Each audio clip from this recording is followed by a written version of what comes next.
He thought his brilliant hustle was enough to claim our legacy. But he forgot one thing: we are a foundation built on spite and a very good secret. This is the story of how we let him win the battle, only to crush him in the war. It started with a belief so pure, so unshakable, that it felt less like a business decision and more like a moral imperative. We were a foundation, you see, not one of those sterile, corporate-sponsored charity fronts where the mission statement is just window dressing for tax deductions. We were the bedrock. We were the people who had taken the scorched earth of a failed industry, old tech, worn-out concepts, decades of near misses, and managed to coax something viable, something beautiful, out of the dust. We were the keepers of the flame, the ones who knew the smell of true innovation, the way it smells like burnt sugar and ozone. And then came Ethan. Ethan wasn't just smart, he was incandescently smart. He walked into our cluttered, slightly dusty main office, smelling faintly of expensive coffee and restless ambition, and he looked at our legacy, our sprawling,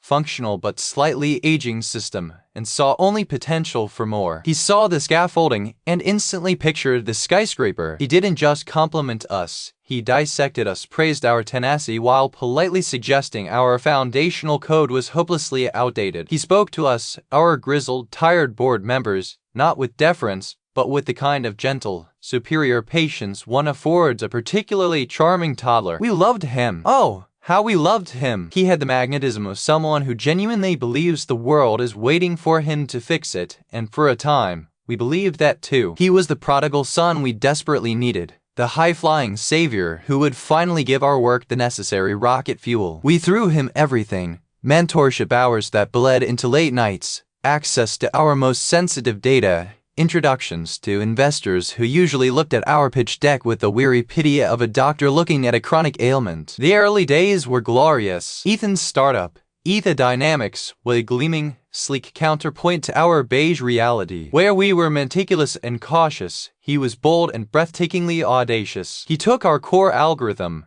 the one we had painstakingly refined over 15 years, and polished it until it shone like a perfectly cut diamond. He didn't just use it, he weaponized it. The shift, however, was insidious. It didn't happen in a single explosion. It crept in like a slow-motion tide, drowning our careful equilibrium. First, it was small things. He would present a solution to a problem we had been wrestling with for 6 months, and instead of saying, "That's a brilliant approach, Ethan," he'd say, "It's a rather obvious solution, but one that speaks to the depth of your innovative spirit, Ethan." Then, the credit started to blur. When the series of funding went through, a massive influx that meant our foundation could finally breathe again, Ethan insisted the press release lead with Aether Dynamics' achievement. We tried to gently push back, reminding him, "But Ethan, this is built on the proprietary framework of the Phoenix Initiative." He just smiled, that infuriating, perfect smile, and said, "Of course." But the Phoenix Initiative was merely the sturdy chassis. Aether Dynamics is the engine, the sleek, futuristic engine that makes it move. The mentorship turned into management. We were no longer his advisors. We were his sounding board, his historical archive, his necessary administrative clutter that he had to graciously tolerate while he scaled his vision. He started treating our decades of collective wisdom like charming,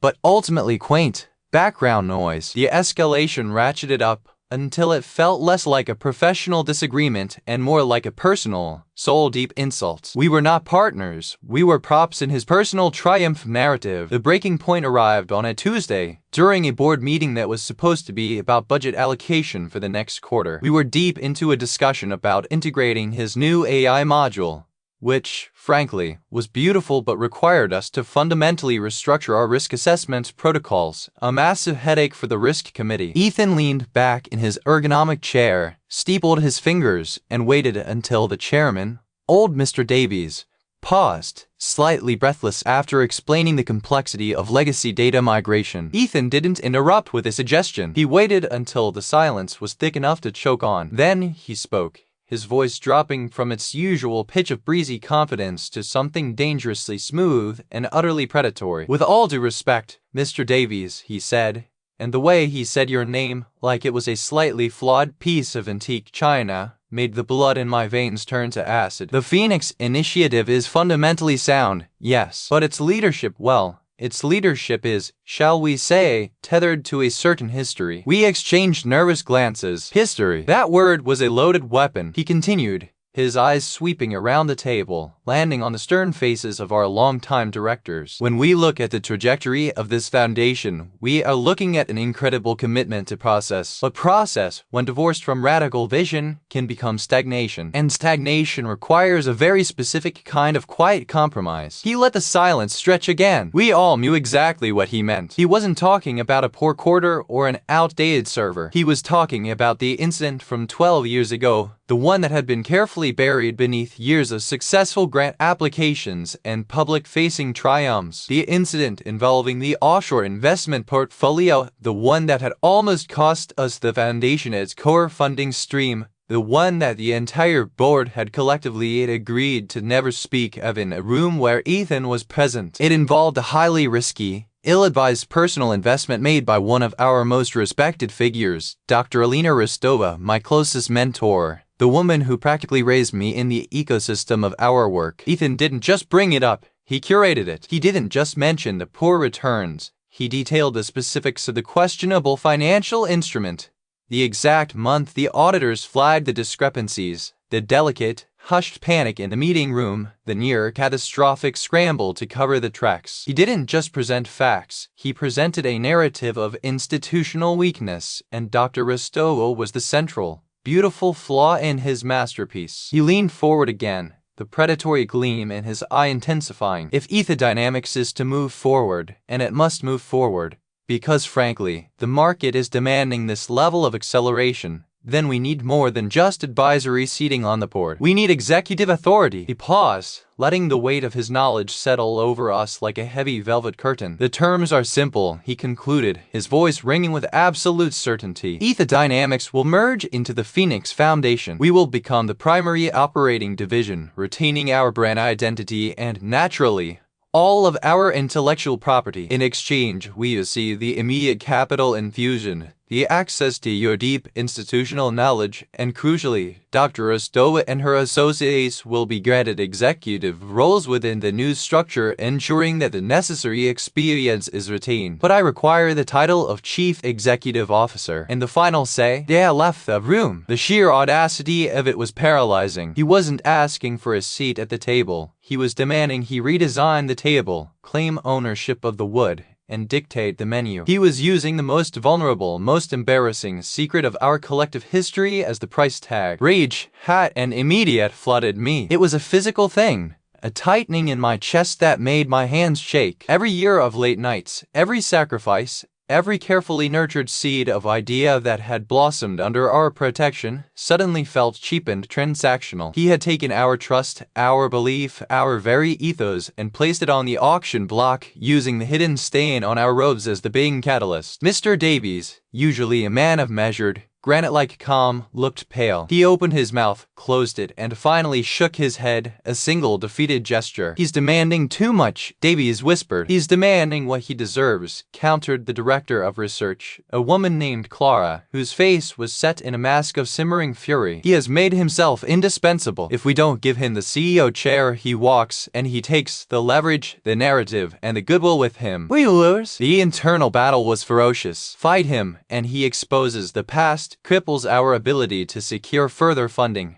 and forces us into a defensive, reactive posture. Accept him, and we surrender the soul of the organization to a man whose ego is already larger than the entire building. We spent 3 days in closed-door sessions, fueled by stale coffee and righteous indignation. We debated severing ties, finding a way to buy him out, or perhaps, just perhaps, swallowing him whole and controlling the terms of the digestion. It was me leaning over the massive oak table, finally articulating the idea that felt both the most humiliating and the most brilliantly spiteful. We let him have the CEO chair, I said, my voice rough from disuse. We let him have the title, the prestige, the massive salary package that will make him feel like a king. But we don't give him the unfettered control he craves. Clara looked up, intrigued. What are you proposing? We merge, I continued, tapping the document detailing the merger terms. But the merger isn't a simple acquisition. It's a strategic absorption. Aether Dynamics doesn't become the primary division. It becomes the innovation engine.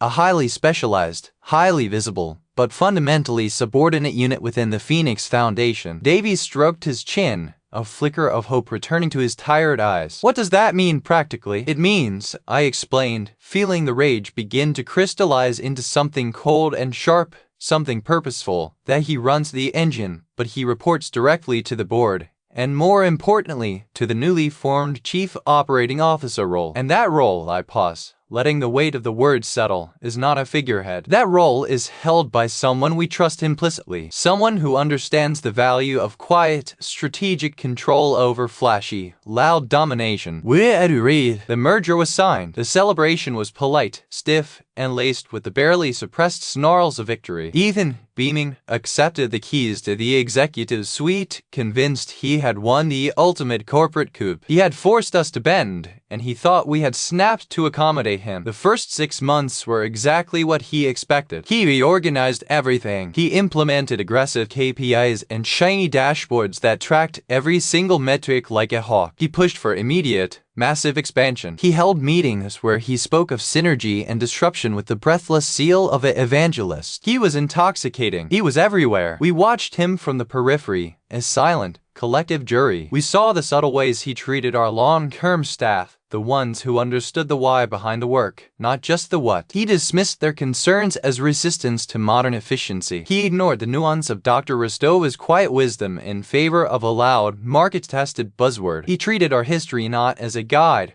but as an embarrassing footnote. The simmering resentment never cooled. It just deepened, settling into the Foundation's very mortar. We started coordinating our movements. Clara became the de facto strategist, working in tandem with the new COO, me. We started subtly redirecting his focus, channeling his boundless energy into areas that served our long-term needs, even if they didn't generate immediate press buzz. We starved his spotlight slowly. When he wanted a meeting with the board to present a dazzling new concept, we would grant it, but we would schedule it immediately after a tense, highly detailed review of his Q3 risk assessment, ensuring he started on the defensive, already sweating slightly. When he wanted to hire a high-profile chief marketing officer, we would vet the candidates not just on skill, but on their perceived loyalty to the Foundation's original mission. He felt the shift. The easy adoration was replaced by a cautious respect, which was to his ego far more intolerable. He started pushing back against us. Why is the CEO always in my meetings? He demanded one afternoon, waving a dismissive hand at my chair. I am the CEO. I am the face. I am the brand. You are the engine. I corrected him gently, leaning forward, making sure my eyes held his captive. But the CEO is the steering wheel, and the board is the map, and the board is perpetually stuck in the rearview mirror. He snapped, finally letting the veneer of calm crack. We had him cornered. He had the title, the salary, the glossy office with the panoramic city view, but he was no longer the architect of the entire enterprise. He was the most highly paid foreman on a site that was no longer entirely his. The final move required perfect timing. We waited until the annual strategic review, the grand event where the CEO is expected to deliver a stirring, visionary keynote address that inspires investors and validates his genius. He had spent the last 2 months building up this moment, rehearsing until the lines were flawless, the posture perfect. He walked onto the stage, basking in the blinding lights, the roar of the assembled board and stakeholders washing over him. He opened with a flourish, a practiced, breathless monologue about breaking through the ceiling, redefining possibility, and the sheer, magnificent power of Aether Dynamics. He was nearing the crescendo, the point where he would pivot from celebrating his success to declaring the necessary next steps, the massive, paradigm-shifting initiative that would cement his legacy. And then I stood up from my seat in the front row. I didn't clap. I didn't offer a polite nod. I stood perfectly still, letting the applause wash over him. And when the applause finally began to wane, I raised my hand, stopping him mid-sentence. Ethan, caught in his own narrative, looked down at me, his smile faltering into a flicker of annoyance. Yes? Is there a question? I walked slowly toward the stage, moving past the security cordon, until I stood directly beside him, close enough that he could smell the faint scent of old paper and determination clinging to my jacket. No, Ethan, I said, my voice clear and steady, carrying perfectly over the microphone that had been set to capture his glorious pronouncements. There is no question. He waited, expectant, already formulating the retort,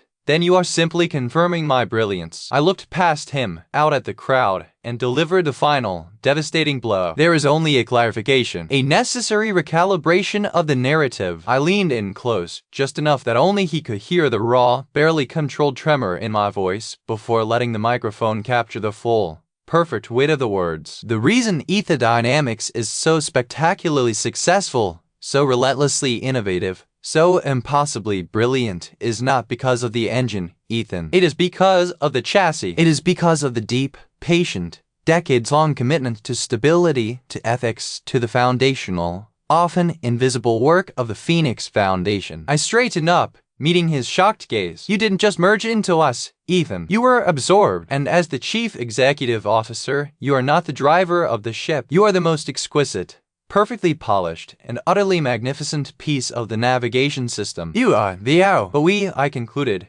gesturing to the collective board, to the quiet staff, to the resilient architecture of the Foundation itself, we are the bow. And the bow, my dear Ethan, always points where we decide to go.